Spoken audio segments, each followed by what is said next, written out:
नमस्कार दोस्तों, मेरा नाम है उत्कर्ष मिश्रा और आज हम लोग एक बहुत ही important chapter new centres of power का इम्पॉर्टेंट क्वेश्चंस करने वाले हैं। यानी इस वीडियो के अंदर इस चैप्टर के जितने भी इम्पॉर्टेंट क्वेश्चंस हो सकते हैं उन सारे क्वेश्चंस को हम डिस्कस करने की कोशिश करेंगे।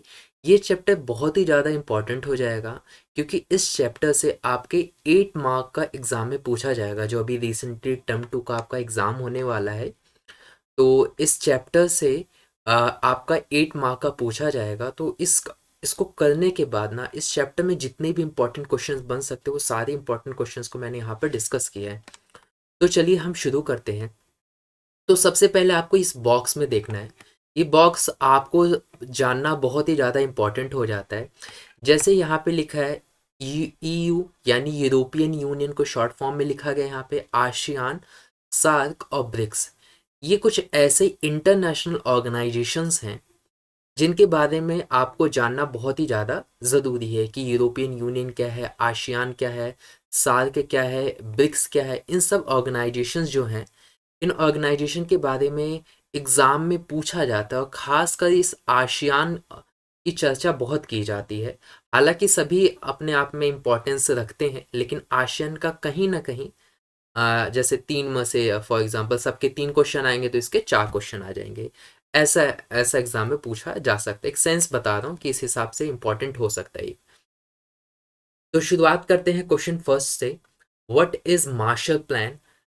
मार्शल प्लान आपको पता होना चाहिए कि मार्शल प्लान क्या है। ये शॉर्ट में पूछा जाता है।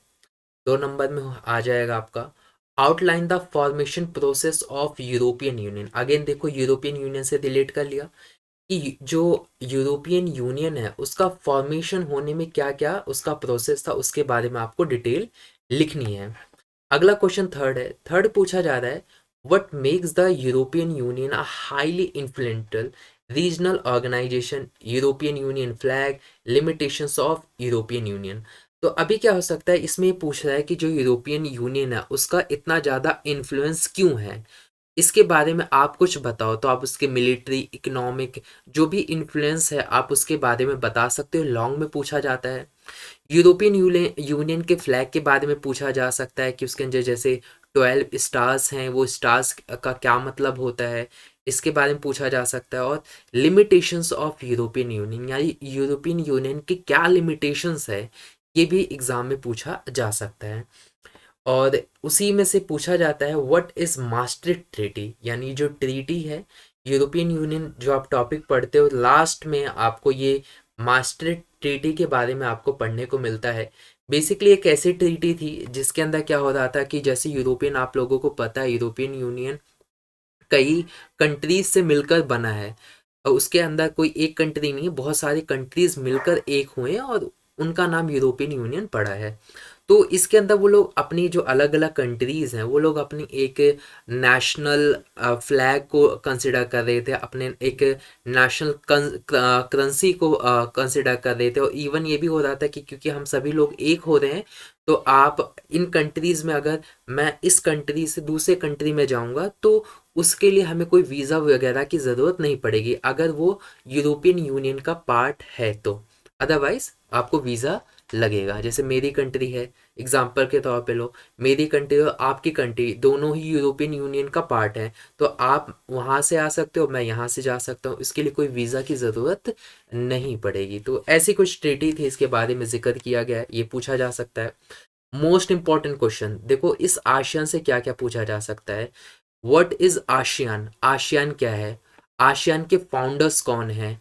वाई आशियान इज फॉर्म्ड, कि आशियान को आखिर बनाया किस लिए गया है? What is ASEAN way? ASEAN way क्या है? ऑब्जेक्टिव्स ऑफ आशियान, जो आशियान है उसके क्या ऑब्जेक्टिव्स है? आशियान का फ्लैग है वो कैसा दिखता है, किस चीज को शो करता है वो? पिलर्स ऑफ आशियान, आशियान के कौन कौन से पिलर्स है, क्या पिलर्स हैं?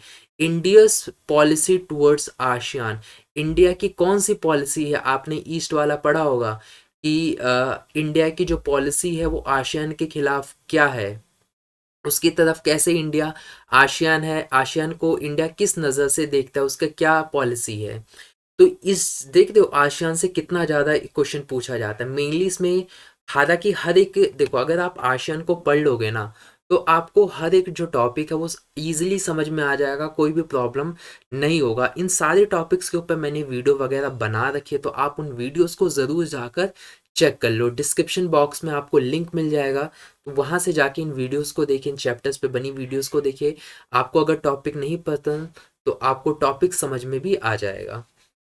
अगला क्वेश्चन 6 है, four factors that led to the rise of Chinese economy. Most important question कि जो चाइनीज इकोनॉमी है वो ऐसे फोर फैक्टर्स बताओ जिसकी वजह से जो चाइनीज इकोनॉमी का ग्रोथ हुआ है, क्या रीजंस रहे हैं चाइनीज इकोनॉमी का ग्रोथ होने का, ये पूछा जा सकता है। अगला क्वेश्चन इसी का कॉन्ट्रास्ट में ऐसा पूछा जा सकता है कि why has every Chinese not receive the benefits of the reforms.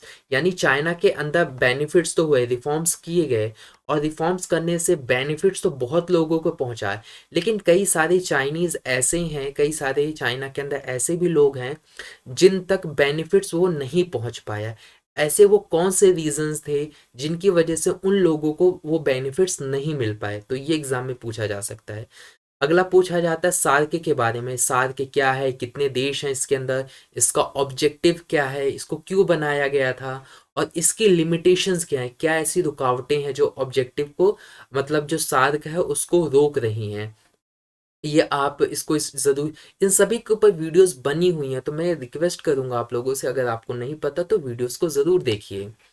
अगला क्वेश्चन 9 है, new centres of power India Israel Russia China. अब देखो इसमें क्या पूछा जा सकता है, क्योंकि इंडिया इजराइल रशिया और चाइना का तो हालांकि बहुत सारा मेंशन है आपके बुक के अंदर, आपके अंदर इंडिया इजराइल रशिया का नया टॉपिक आपके बुक के अंदर जोड़ा गया है, क्योंकि अभी आप लोगों के पास न्यू बुक्स अवेलेबल नहीं है, ना ही प्रिंट हुई हैं।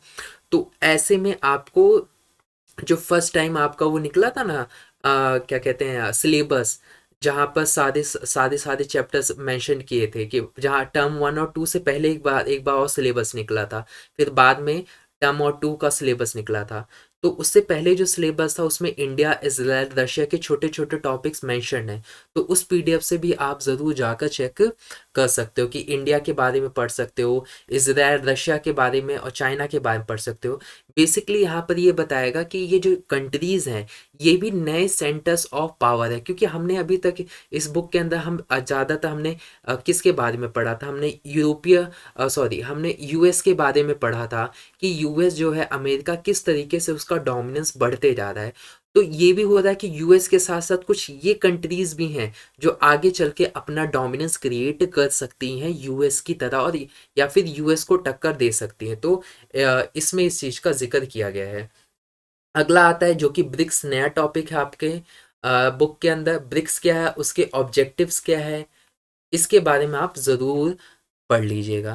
तो ये रहे मोस्ट इंपॉर्टेंट क्वेश्चन जो आपके एग्जाम में पूछे जा सकते हैं, बहुत ही ज़्यादा इंपॉर्टेंट क्वेश्चंस हैं, इनको आप नोट डाउन ज़रूर कर लीजिएगा। इसकी प्लेलिस्ट मैंने डाल रखा है आपने डिस्क्रिप्शन बॉक्स में, आप वहाँ से जाकर चेक कर सकते हो। इनसे रिलेटेड जितने भी क्वेश्चन, इनके क्वेश्चन के आंसर जो हो सकते हैं वो वीडियो को कवर अप करके आपको मिल जाएगा।